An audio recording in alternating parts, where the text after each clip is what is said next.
Apa itu syukur? Sebentar. Ibu bersyukur punya rumah? Syukur. Ibu bersyukur punya kendaraan? Bersyukur punya keluarga?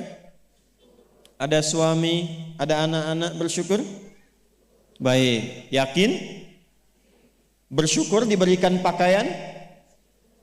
Yakin? Masa? Nah, sekarang apa itu syukur? Syukur itu pelan-pelan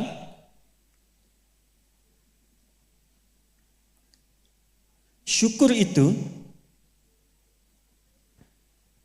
upaya menggunakan semua nikmat yang Allah titipkan, upaya menggunakan semua nikmat yang Allah titipkan sesuai dengan apa yang Allah inginkan, sesuai dengan apa yang Allah inginkan dalam rangka mendekatkan diri kepada Allah Subhanahu wa taala. Contoh, ibu sekalian, maaf, anak itu titipan dari Allah atau bukan? Yakin? Sekarang pertanyaannya, ibu tahu nggak apa yang Allah inginkan dari anak yang dititipkan itu? Jadi apa? Anak yang saleh. Saking inginnya mendapatkan anak yang saleh, bahkan setiap ibu sejak mengandung itu sudah bermohon kepada Allah. Itu ada di Quran surah ke-7 Al-A'raf di ayat 189 di ujung ayatnya. Ya, Quran surah 7 ayat 189. Falamma taghasyaha hamalat hamlan khafifa famarrat bih. Lihat ke ujung ayatnya. Falamma athqalat da'wallaha rabbahuma la in ataitana salihah lanakunanna minasyakirin. Suami istri itu kalau istrinya tengah mengandung, kemudian menjelang fase-fase kelahiran, sangat berharap dan berdoa mohon pada Allah, semoga anak yang terlahir ini menjadi anak yang soleh. Sepakat bu? Setiap ibu menginginkan anaknya menjadi anak yang soleh. Sepakat?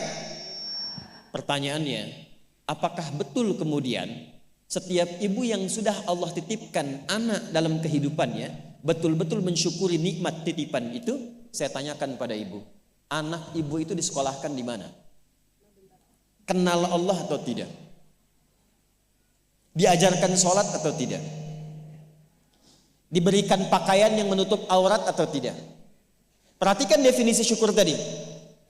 Menggunakan semua nikmat, upaya menggunakan semua nikmat sesuai dengan apa yang Allah inginkan. Ibu punya anak perempuan, katanya ibu syukuri diberikan itu. Sampai ibu bikin akikah, sampai undang tetangga, sampai selamatan. Tapi setelah dia bahkan menjelang balik, ibu kasih pakaian yang membuka auratnya. Itu bukan syukur namanya. Disekolahkan di tempat yang bahkan dia tidak mengenal Allah. Dikejar sampai di sininya nih. Nggak salah. Dilesin matematika, nggak salah, bagus. Les fisika, bagus. Les kimia, bagus. Ikut bimbel, bagus. Masuk kampus top, bagus. Tapi nggak kenal Allah, di mana syukurnya? Satu, lihat pakaian yang selama ini Allah berikan kepada ibu sebagai titipan, dan itu akan dihisap. Buka lemari pakaiannya. Coba cek, ada nggak satu bagian pakaian yang belum pernah dipakai untuk ibadah? Coba lihat ketika beli tas mewah, sepatu baru, pakaian baru, sudah pernah dipakai ibadah belum? Jangan-jangan beli tas itu hanya untuk dipakai keundangan saja.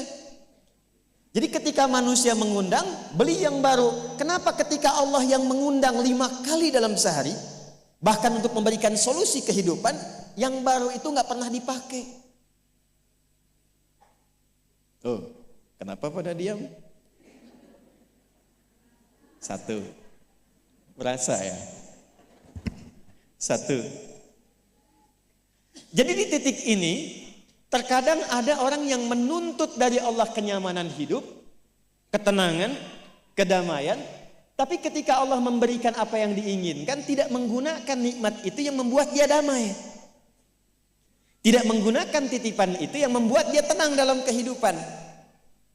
Karena itu saya ingin memulai dengan mengajak kita semua, ayo kita lihat lagi apa saja titipan Allah yang telah dititipkan dalam kehidupan ibu dan bapak yang ada di luar saat ini sampai dengan detik ini.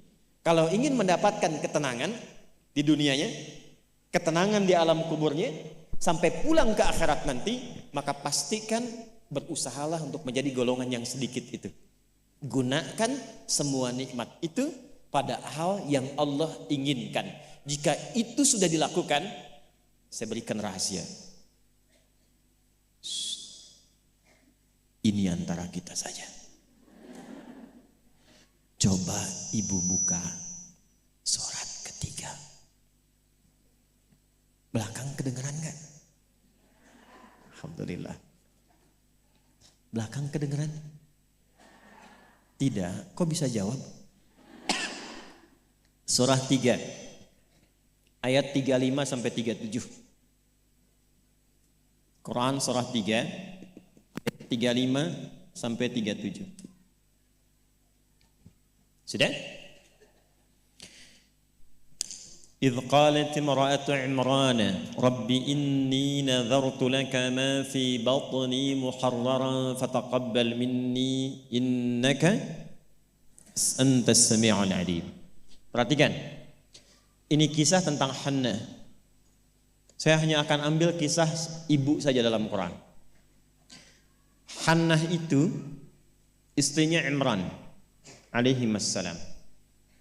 Nanti punya saudari namanya Eliasobat. Orang barat menyebutnya Elizabeth. Betul, Elizabeth itu bahasa sananya untuk Eliasobat itu saudarinya Hannah. Nanti nikahnya Elizabeth dengan Nabi Zakaria. Hannah nikahnya dengan Imran. Ketika Hannah mengandung, sepakat suami istri ini ingin mensyukuri nikmat kandungan itu dengan mengharapkan lahirnya anak yang soleh. Maka apa yang terjadi? Untuk mendapatkan soleh itu maka dibuat persiapan. Ini hukum umum, Bu. Ibu kalau misalnya ingin memasukkan anaknya ke sekolah tertentu, kan disiapkan dulu ya dari awal. Ya, sekolahnya di mana, yang dibutuhkan apa, sebelum masuk udah siap-siap. Biayanya berapa, perlengkapannya apa, disiapkan jauh sebelum masuk. Begitu kan ya? Maka Hannah dan suaminya sudah menyiapkan. Nanti kalau anak ini terlahir, disiapkan tempat khusus supaya dia betul-betul menjadi anak yang soleh. Namanya mihrab. Mihrab itu tempat yang dikhususkan untuk bisa fokus ibadah, bertakarub kepada Allah saja. Nanti harus ada yang merawat. Yang mengajar, yang merawat itu harus orang yang paling soleh dan pintar di zamannya. Yang ketiga, disupport banyak doa. Dua-duanya sudah kompak. Siapapun yang kalau anak ini lahir masih hidup, entah ayah atau ibunya, teruskan cita-cita yang sudah menjadi komitmen ini. Maka ketika kandungan itu terus membesar dan siap menjelang persalinan, Imran meninggal. Jadi Imran itu meninggal dan Maryam nanti lahir dalam keadaan yatim. Maka lahirlah Maryam. Apakah ketika Maryamnya lahir, ayahnya sudah tidak ada, ibunya berhenti dari cita-cita yang sebelumnya menjadi komitmen? Tidak. Diteruskan itu. Maka ketika terlahir itulah kemudian apa yang sudah disepakati, berikan nama sesuai dengan harapan, isi dengan doa, siapkan tempat yang ingin diarahkan sesuai dengan cita-cita. Maka ayat 36-nya, falamma wada'atha qalat rabbi inni wada'tuha untha wallahu a'lamu bima wada'at wa laysa dzakaru kal untha. Harapannya lahir anak, kalau perempuan dia anak yang salihah, menjaga diri, menjauhkan dari perbuatan yang tercela, mendekat diri kepada Allah. Maka semua makna ini diwakili oleh satu nama, namanya Maryam. Maryam itu perempuan terhormat yang dekat dengan Allah.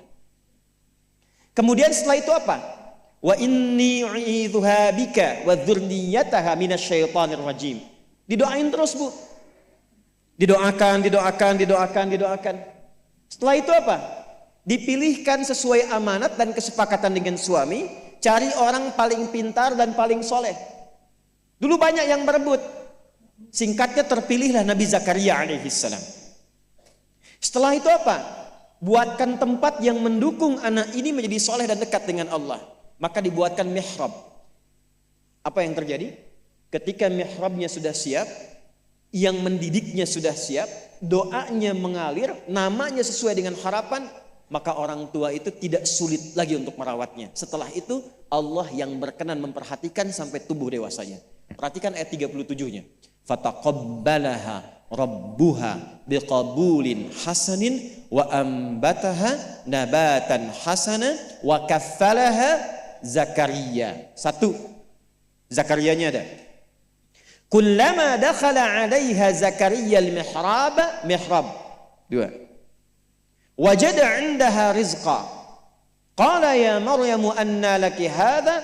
Qalat huwa min 'indillah. Innallaha yarzuqu man yasha bighairi hisab. Jadi doanya sudah, namanya sudah, yang mendidiknya sudah, tempatnya sudah. Kalau itu 4 terpenuhi, kata Allah, kamu hei Hannah, gak usah lelah lagi merawat anakmu itu. Biarkan aku dengan kehendakku yang memudahkan semua perawatan anakmu sampai tumbuh dewasa. Demi Allah Bu, setiap butuh apapun, orang tuanya tidak susah. Setiap akan diantar makanan, makanan sudah ada. Mau diantar pakaian, pakaian sudah ada. Dan semua pertumbuhannya langsung diperhatikan oleh Allah. Jadi ketika syukur itu diterapkan dalam kehidupan, maka seorang hamba akan beralih dari hamba biasa statusnya menjadi hamba yang istimewa di hadapan Allah Subhanahu wa taala. Ini yang ingin saya contohkan. Bersyukur itu bukan hanya sekedar mengungkapkan alhamdulillah atas nikmat yang diperoleh, tapi ada peluang untuk menambah nikmat-nikmat lanjutan. Ini ayat ini yang menginspirasi al-Imam Asy-Syafi'i. Imam Ahmad bin Hanbal. Tidak banyak orang tahu Imam Syafi'i itu single parent Bu ibunya. Imam Ahmad bin Hanbal itu single parent. Jadi begitu dititipkan anak laki-laki Imam Ahmad, bapaknya meninggal, ibunya yang gendong sana sini. Musim dingin, dimasakin air. Kan belum ada water heater waktu itu. Dimasakin Bu, malam-malam, diwuduin pakai air hangat. Digendong oleh ibunya ke masjid, ke halakoh-halakoh para ulama, disimpan, selesai digendong, dibawa lagi. Apa yang terjadi? Ketika semua nikmat dititipkan anak itu disyukuri sesuai dengan apa yang Allah kehendaki, jadilah Imam Ahmad. Ibu kenal Imam Al-Bukhari? Ayo bilang kenal. Ini juga sama, single parent. Bahkan lebih dahsyat lagi, Imam Al-Bukhari itu saat lahir ayahnya meninggal, usia 2 tahun matanya buta. Dan dokter mengatakan pada masa itu ini buta permanen, gak akan sembuh. Apa yang menjadikan kemudian matanya sembuh sampai jadi orang paling hebat di zamannya dan melahirkan karya besar Sahih Al-Bukhari. Wa qalilun min ibadiyasy syakur. Ibunya. Jadi betul-betul mensyukuri nikmat diberikan seorang anak, dititipkan seorang anak. Jadi nggak pernah lihat Bu. Jangan lihat kata orang, ini anak si fulan, misalnya si fulana ini kurang begini, anak si fulana autis, anak si fulana begini, nggak ada. Nggak ada satu anak pun terlahir yang tidak punya keistimewaan, itu tidak ada. Tanamkan pada hati yang paling dalam. Dalam kondisi apapun Allah menitipkan anak pada ibu, itu ada keistimewaan di dalamnya yang menyempurnakan kebahagiaan dalam rumah tangga. Pernah ada seorang ibu sedih karena begitu terlahir anaknya divonis lumpuh otak, cerebral palsy, lumpuh otak. Saya katakan, belum tentu itu jadi kekurangan. Boleh jadi Allah titipkan satu kelebihan di balik anak itu yang belum terbuka sekarang. Coba bacain Quran terus. Dibacakan Quran, bacain Quran. Begitu anak itu mulai bisa bicara, yang keluar Quran. Begitu dicek oleh seorang ustadz, ternyata anak itu sudah hafal Quran 30 juz. 30 juz. Dan barakah anak itu yang kemudian membawa si ibu jadi keliling-keliling. Haji, umrah, ke satu tempat yang tidak pernah dikunjungi sebelumnya. Bertemu dengan orang hebat yang tidak pernah dibayangkan sebelumnya. Ternyata lewat wasilah anak itu. Disyukur itu membahagiakan. Itulah syukur. Syukur itu dampaknya banyak, Bu. Dia nggak akan tertinggal. Dunia dapat, akhirat juga diraih.